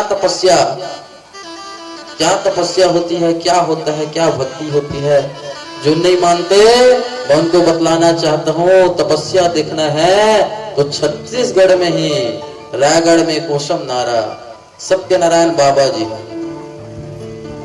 वो 20-22 वर्ष हो गए हैं, तप में लीन है, तप में बैठे हैं। और कोई बोलता है कि ब्राह्मण ही तपस्या कर सकता है, कोई दूसरे अन्य जाति वर्ग के नहीं कर सकते। तो मैं आपको बताना चाहूँ वो जाति से भी शुद्र है, साहू है।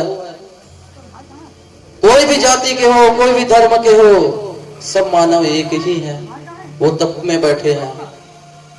भक्त माता कर्मा साहू समाज से थी, वो भी सत्यनारायण बाबा तप में बैठे हैं। और बोलोगे कि महाराज रायगढ़ तो बहुत दूर है, जाए बर पढ़ी, ट्रेन उरेन नहीं है, बस उस नहीं है, वो कोई आसपास को हुई तो बताओ।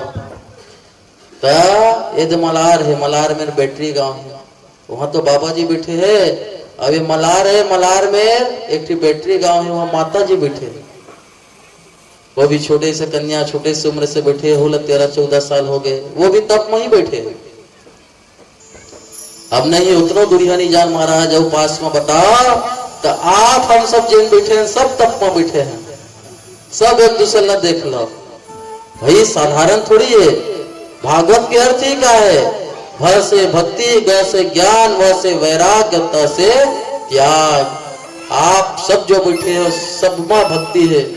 जब भक्ति हो तब आप मने में राय। भ से भक्ति, ग से ज्ञान, ये मेरा के कामिल थे ज्ञान जो सब में है। व से वैराग्य, घर बार के कोई चिंता नहीं है, वैराग्य होके भी बैठे हो। जितना समय ले भागवत चलाते आप सब वैराग्य होके बैठे। अब तो से त्याग, वही बाजार जाना है, बोला त्याग के बैठे हो ना, दुकानदारी जाना है, सब लोग त्याग के बैठे। तो आप सब भागवत सम्मा भागवत भक्ति ज्ञान वैराग्य त्याग के महे वही है भागवत। आप सब एक दूसरे देख लो, सब तप में बैठे हैं।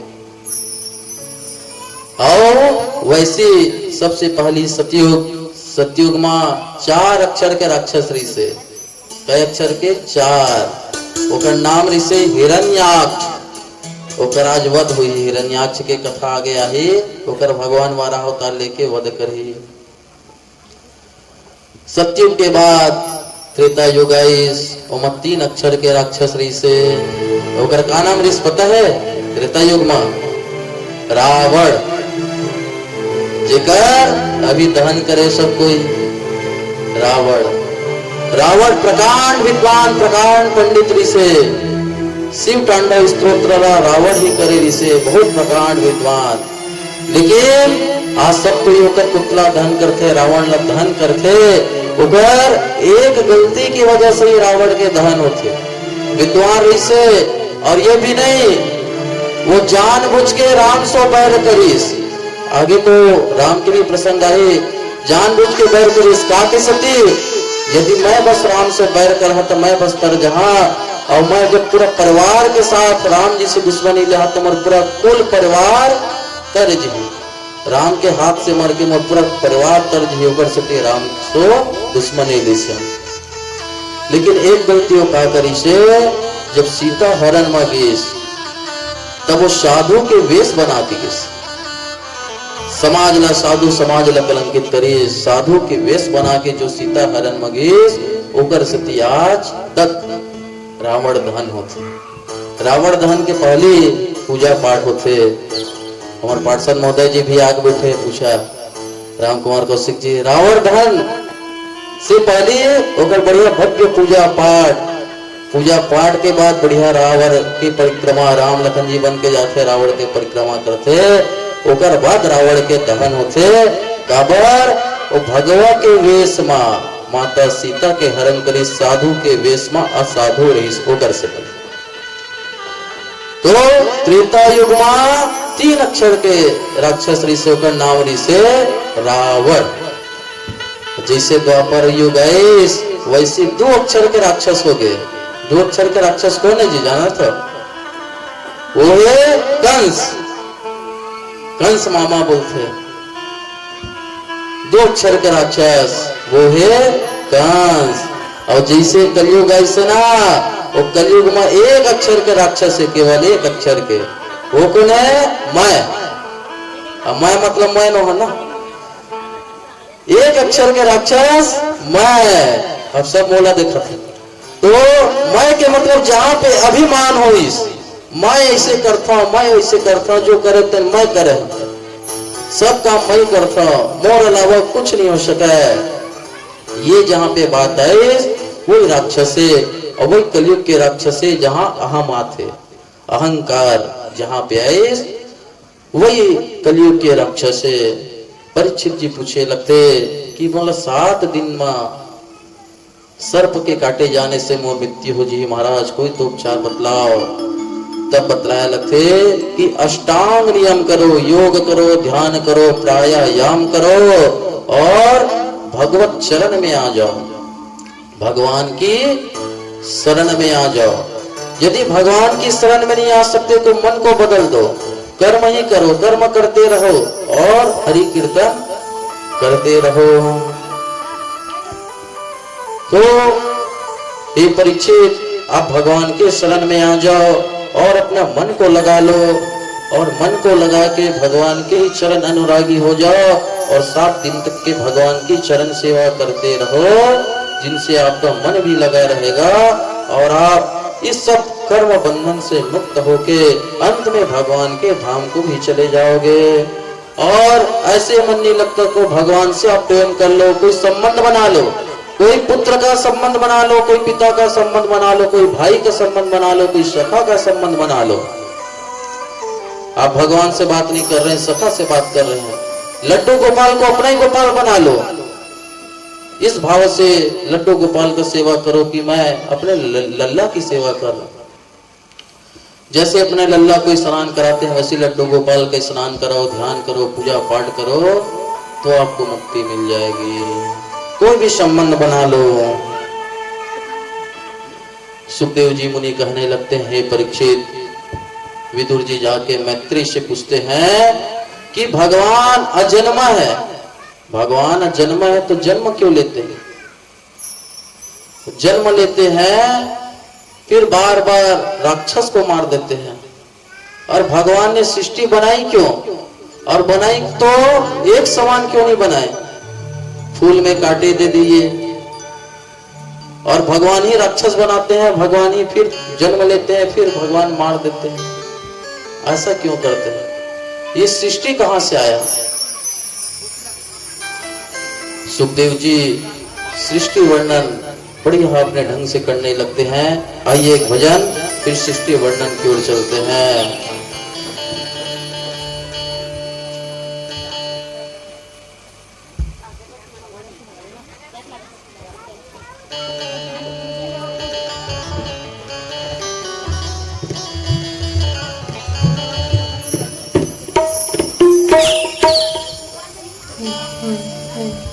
बोले बाके बिहारी लाल की।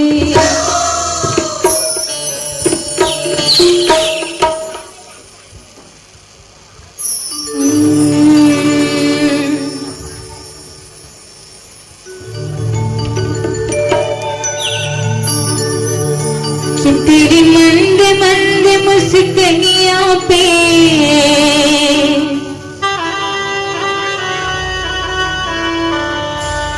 तेरी मंद मंद मुस्कानियों पे बलिहार राघव जी, बलिहार प्यारो जी।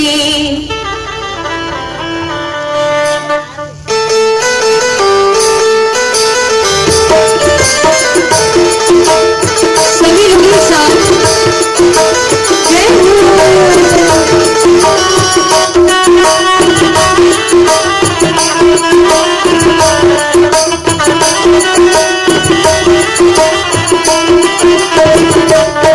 तेरी मंद मंद मुस्कानियों पे, तेरी मंद मंद मुस्कानियों पे बलिहार प्यारे हो, बलिहार प्यारे हो।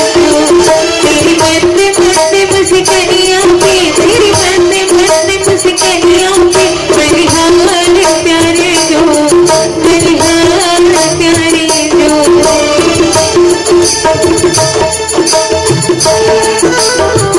करने वाले नारायण, नारायण नाम क्यों पड़ा? जल ही जल, और जो जल में आयन किए उन्हीं का नाम नारायण। बोल नारायण भगवान की जय। सर्वप्रथम प्रकृति में जल ही जल, जल से जल में शयन करने वाले नारायण भगवान की उत्पत्ति होती है, और नारायण के नाभि से कमल, और कमल से ब्रह्मा की उत्पत्ति होती है। बोल ब्रह्मदेव भगवान की जय। ब्रह्मा को विधाता कहते हैं। ब्रह्मा जी की जैसे उत्पत्ति होती है, ब्रह्मा जी कमल के डंडी से नीचे आते, फिर ऊपर जाते, फिर नीचे आते, फिर ऊपर जाते हैं। चतुर्मुख था उनका, चारों तरफ देखते तो केवल जल ही जल, कुछ नहीं दिखाई देता। तब उनको आवाज सुनाई देता है, तब तब पानी गिरता है तो तब तब आता है, तो तब उनको लगता है कि मुझे तप करना चाहिए। ब्रह्मा जी अनेकों तप करते हैं, तपस्या में लीन हो जाते हैं, और जैसे ही उनका तप पूर्ण होता है भगवान नारायण दर्शन देते हैं, और नारायण दर्शन देके उनका नाम विधाता रख देते हैं। ब्रह्मा जी को विधाता नाम देते हैं, और उनको बोलते हैं कि आप सृष्टि की रचना करो। उनको जवाबदारी दे देते हैं, काम दे देते हैं, आप सृष्टि की रचना करो। ब्रह्मा जी ने पहले 12 अक्षर की रचना करते हैं। ओम नमो भगवते वासुदेवाय, इस मंत्र की ब्रह्मा जी ने रचना करते हैं।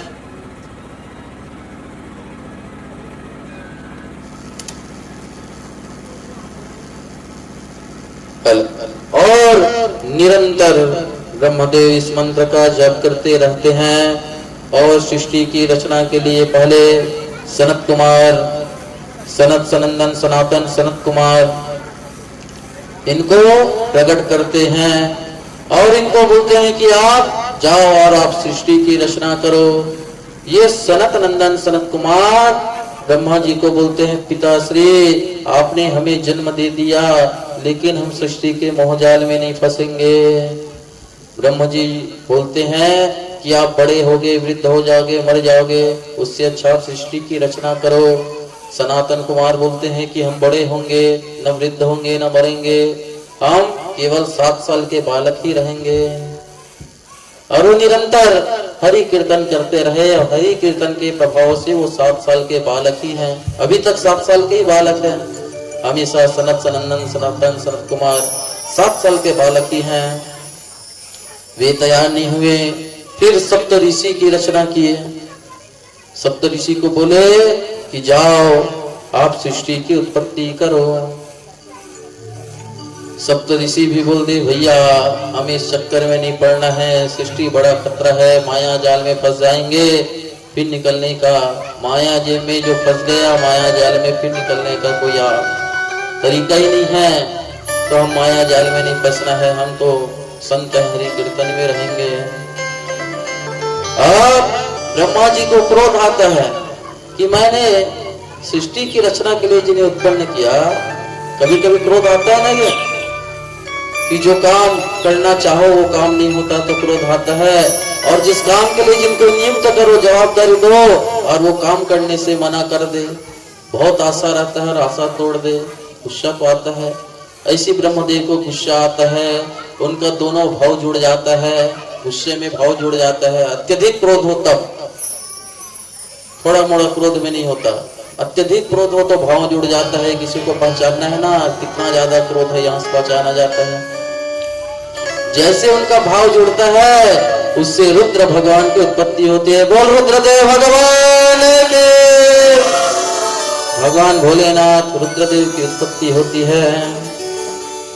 और फिर ब्रह्मा जी कहते हैं आप सृष्टि की रचना करो। बुद्ध भावन भोले बाबा एक बार में हाँ बोल देते हैं, वो सबका सुनने वाले हैं। आप जैसे मना लो, भोले बाबा को जल चढ़ा के, बेलपत्ती चढ़ा के या बिना चढ़ाए सब में मान जाते हैं। भोले बाबा बिल्कुल बोलते हैं कि हम सृष्टि की रचना करते हैं। और भोले बाबा ने ऐसी सृष्टि की रचना की, पूरा भूत प्रेत बना दिए। किसी का 4 मुख, किसी का 2 पैर, तो किसी का पैर ही नहीं, तो किसी का हाथी हाथ, तो किसी का आँख ही आँख है, किसी का तो सर ही नहीं है, केवल पैर और हाथ बस है, तो किसी का पेट नहीं है, बाकी शरीर का पेट नहीं है। ऐसे भगवान सृष्टि की रचना करते हैं भोले बाबा। ब्रह्मा जी बोलते हैं तो गड़बड़ हो गया, ये तो सब नहीं चलेगा। बोलते हैं आप इसको ले जाओ भैया, जाओ कैलाश में रखो। भोले बाबा ठीक है बोल के सभी को लेके कैलाश में वास करते हैं। फिर ब्रह्मा जी शिव जी को भी पूछते हैं कि कैसे किया जाए सृष्टि की रचना करना, इतना बड़ा जवाबदारी लेकिन हो ही नहीं रहा है। शिव जी बोलते हैं आप एक काम करो, स्त्री और पुरुष की रचना करो, जिससे सृष्टि आगे बढ़ेगा। ब्रह्मा जी क्या करते हैं, स्त्री पुरुष की रचना कर देते हैं। गलती क्या हो जाता है, एक ही में स्त्री और एक ही में पुरुष बना देते हैं।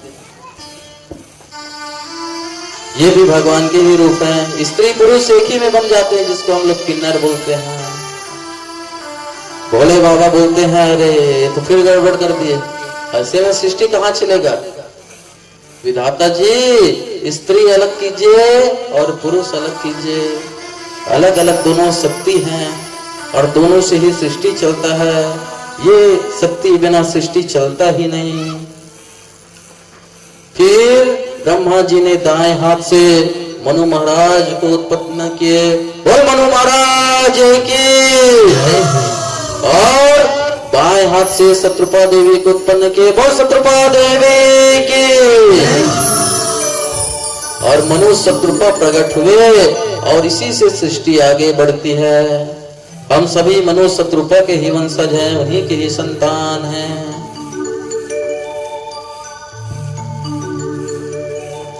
अब मनु शत्रुपा तो तैयार हो जाते हैं कि ठीक है हम सृष्टि तो रच लेंगे, सृष्टि का विस्तार करेंगे, लेकिन सृष्टि को रखेंगे कहाँ? हम तो अपना वंश चलाएंगे, लेकिन वो वंशज रहेंगे कहाँ? उस समय पृथ्वी नहीं था, जल ही जल था। पृथ्वी तो समुद्र के अंदर में समाया हुआ था। उसी समय ब्रह्मा जी को छींक आ जाता है और उस छींक से वराह भगवान उत्पन्न होते हैं। बोल वराह भगवान के। उस छींक से वराह भगवान उत्पन्न होते हैं, प्रकट होते हैं, और फिर ब्रह्मा जी बोलते हैं कि आप पृथ्वी को लेके आइए। और सृष्टि की रचना में पृथ्वी का बहुत बड़ा योगदान है। पृथ्वी महारानी रहेगी तब सृष्टि का रचना हो पाएगा।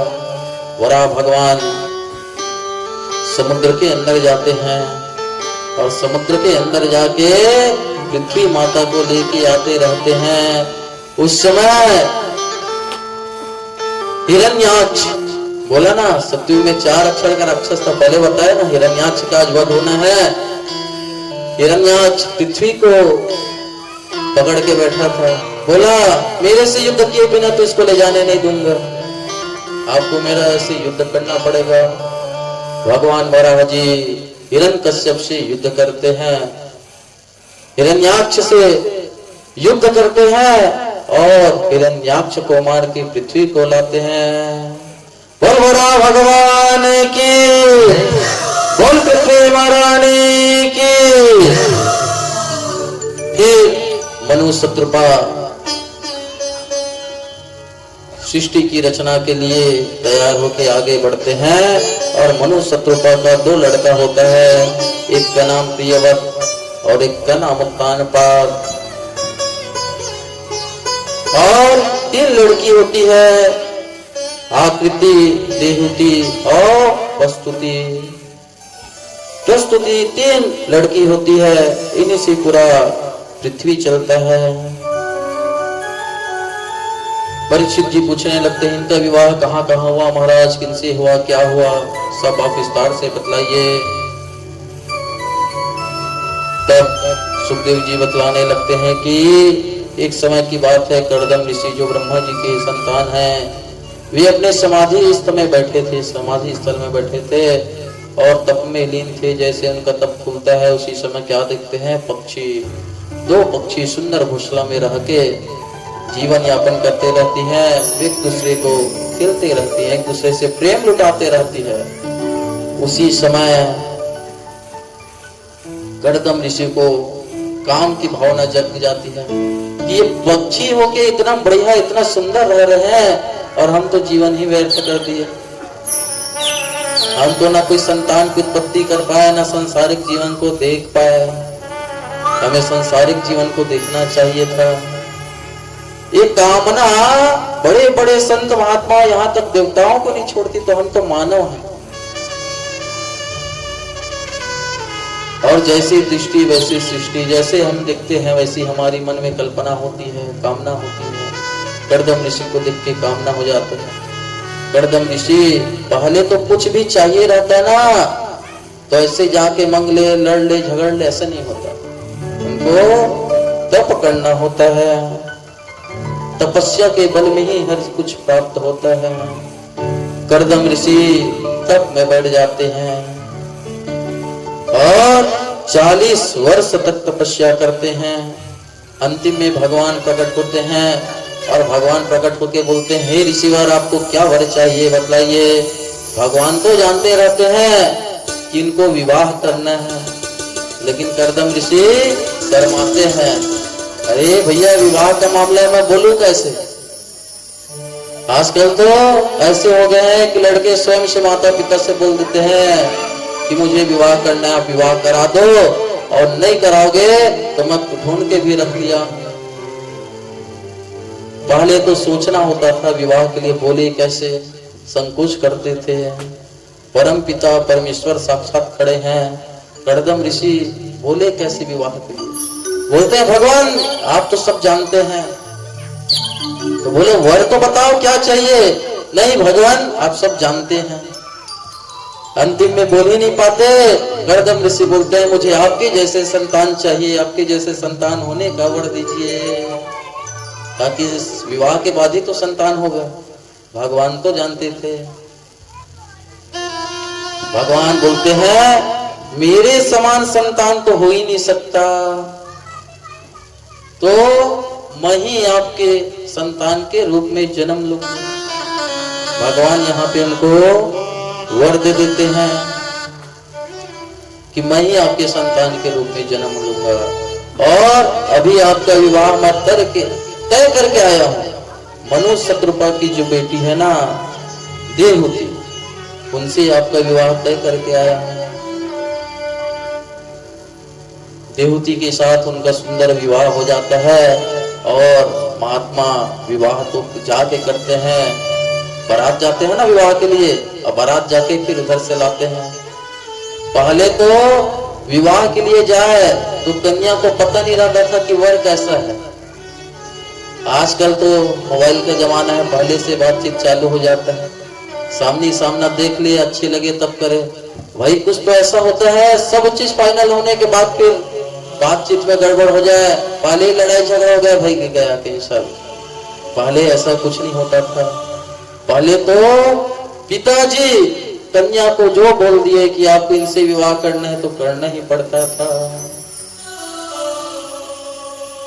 कर्दम ऋषि जाते हैं विवाह करके बढ़िया गोधूली बेला में। यही बेला होता है विवाह का, गोधूली बेला। हर कार्य में जो सायंकाली रहे ना, जो गौ माता की आने की बेला हो, जिसमें गौ की धूली उड़ता हो, वो होता है गोधूली बेला। गोधूली बेला में जो कुछ भी कार्य किया जाए सब सही है। तदेव लग्नम सुदिनम तदेव तारा बलम चंद्र बलम तदेव विद्या बलम देव बलम तदेव लक्ष्मीपते ते स्वामिहा। इस लग्न में गोधूली बेला में सभी लग्न अनुकूल हो जाता है। कर्दम ऋषि जी विवाह करके देवहूति माता को लाते हैं। ला के कहा देखते हैं इतना ही बड़ा उनका कुटिया रहता है 10 बाई 10 का, और उसमें भी 2 बाई 2 का आसन लगा रहता है। और देवहूति माता आके देखती है तो नीचे में पूरा सर्प का बेल, चूहे का बेल जिसमें सर्प घुसा रहता है, और ऊपर देखते हैं तो पूरा चिड़ियों का घर। देवहूति माता कहती है कि आप कैसे रहते हैं ऐसे जगह में आप निवास कैसे करते हैं। कर्दम ऋषि बोलते हैं ये तो 2 बाई 2 का आसन है, इसमें हम आराम से गुजर बसर कर लेते हैं। देवहूति माता बोलती है आप तो कर लेते हैं प्रभु, लेकिन मेरा क्या होगा, आप तो मुझे लाए है ना। अरे आज के समय होता तो कोर्ट कचहरी हो जाता, आज के समय होता तो सीधा कोर्ट में मिलेंगे हम जा रहे हैं, लेकिन उस समय था। देवहूति माता बोलती है ठीक है 2 बाई 2 का है ना, तो 1 बाई 1 में आप रहना, 1 बाई 1 में मैं रह लूंगी। उतने भी संतोष, सब में संतोष। और ये हमारा निवास स्थल है ऐसा बोल के कर्दम ऋषि जैसे अपने आसन में बैठते हैं, और आसन में बैठते हैं बोलते हैं कि शुभ विवाह हो के आया है, भगवान का पूजन करना चाहिए, ध्यान करना चाहिए। विवाह होने के पश्चात भगवान का ध्यान पूजन करना चाहिए। आजकल तो विवाह के बाद पता नहीं कहां कहां विदेश जाते हैं। कर्दम ऋषि 2 बाई 2 के आसन में बैठते हैं, भगवान का ध्यान करने के लिए जैसे नेत्र बंद करते हैं ना, वैसे उनका समाधि लग जाता है। और छोटी मोटी समाधि नहीं, 30-40 वर्षों की समाधि, वो तप में चले जाते हैं, तपस्या करने लगते हैं। और देवहूति माता बोलती है ये तो मेरे पति है, जिस भी रूप में रहे रोज उनकी सेवा में लगी रहती है, रोज उनको पूछना है, बढ़िया साफ सुथरा करना है, रोज फल वल लेके अपने भी भोजन करना है और उनको देखभाल करना है। 40 वर्ष तक बाबा तप में थे और 40 वर्ष तक देवहूति माता उनकी सेवा में थी। ऐसे महान महान तपस्वी होते थे और उनकी पत्नी उनके तप में सहयोग करते थे। आजकल का समय ऐसे है कि 7 दिन की भागवत में प्रजापति नहीं मिलता, नवरात्रि 9 दिन की माँ की पूजा में प्रजापति नहीं मिलता। भाई लोग तैयार रहते हैं तो भाभी जी मना कर देती है, नहीं भैया घर के काम से फुर्सत ही नहीं है। देवहूति माता 40 वर्ष तक उनकी सेवा करती है। 40 वर्ष के बाद उनका जैसे समाधि खुलता है, वो देखते हैं कि वो भी बूढ़ी हो जा रही थी, 40 वर्ष, यहाँ पे नहीं है। बोलते हैं माता जी आप कौन हो? कर्दम ऋषि बोलते हैं आप कौन हो? बोलते हैं भूल गए? बोलते हैं हाँ कौन हो? तब बताते हैं मैं आपकी पत्नी हूं। तब उनको ध्यान आता है, अरे अभी तो कल शादी किए थे ना। बोलते हैं कल?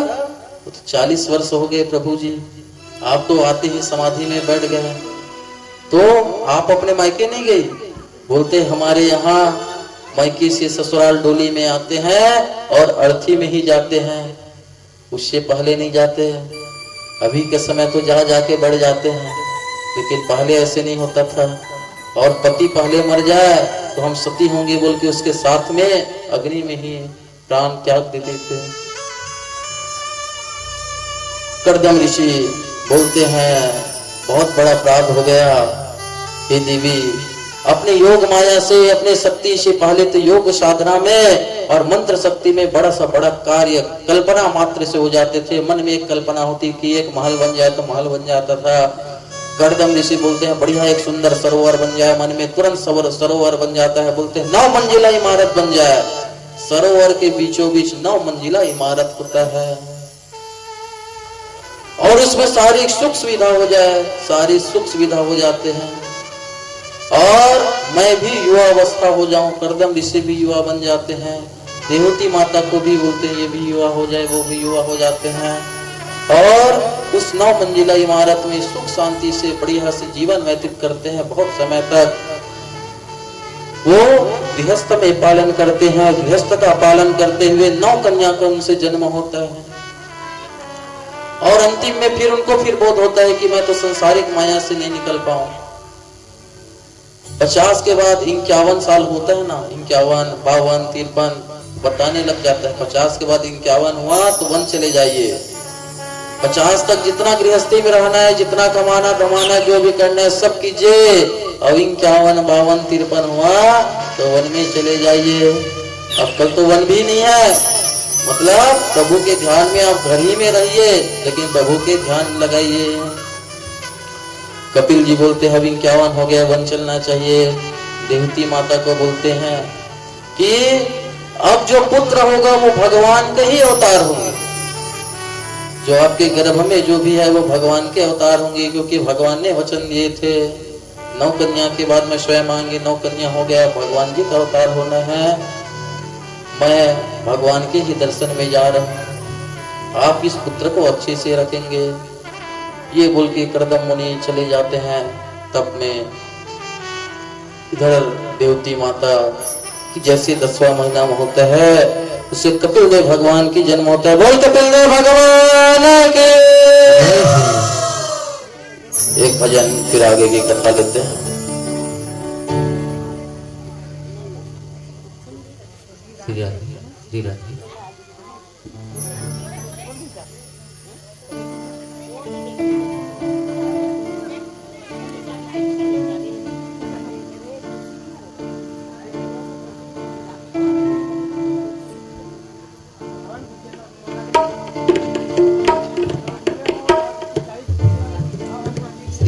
श्री राधे।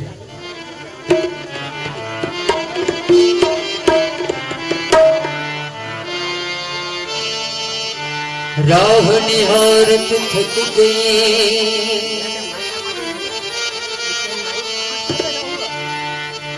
बिसरी गई सबरेली, कान्हा तुम आए नहीं, मेरे बहा मेरे नैन। बोलिए बाकी बिहारी लाल की।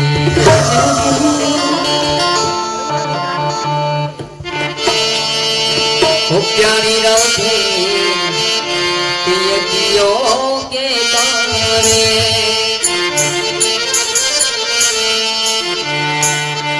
ओ बनवारी ओ ब्रज गुनारे, ओ आजा राजा मेरी श्याम प्यारे।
बाकी बिहारी लाल की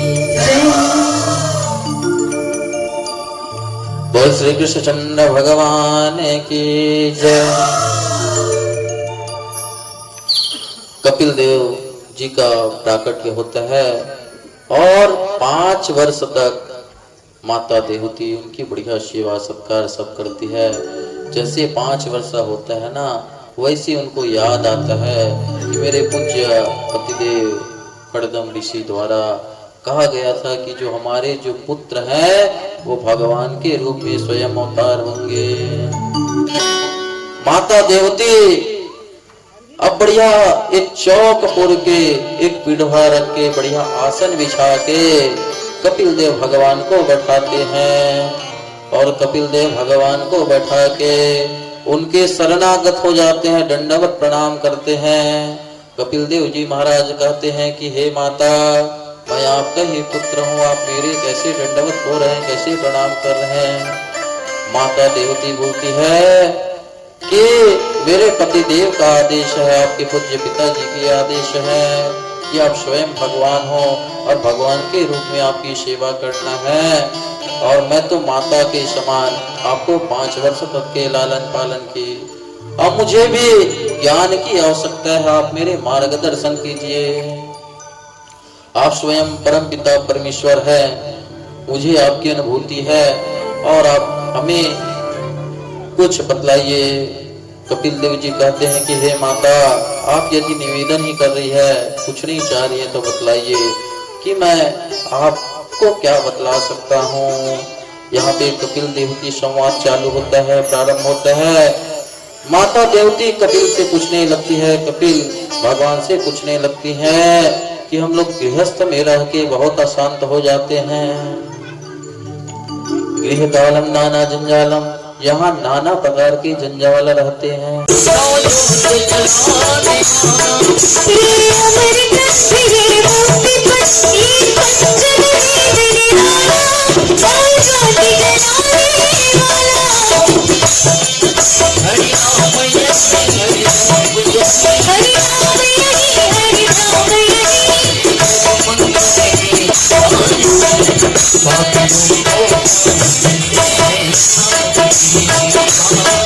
भगवान की है आरती, पापियों को पाप से है तारती।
को बना देना श्री राम यही घनश्याम यही श्री राम यही घनश्याम श्री राम यही घनश्याम यही श्री राम यही घनश्याम यही तुमकी महिमा की आरती पापियों को पाप सी है तारती भाग्यवत भगवान की है आरती पापियों को पाप सी है तारती भाग्यवत भगवान की है आरती पापियों को पाप सी है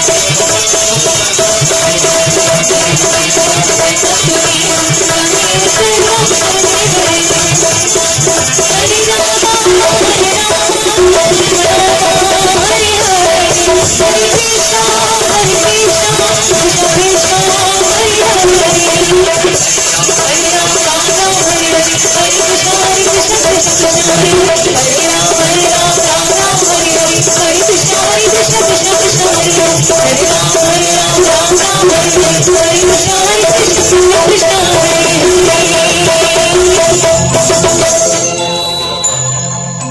भोले बाबा की हल्ला बोलो व्यास नारायण भगवान की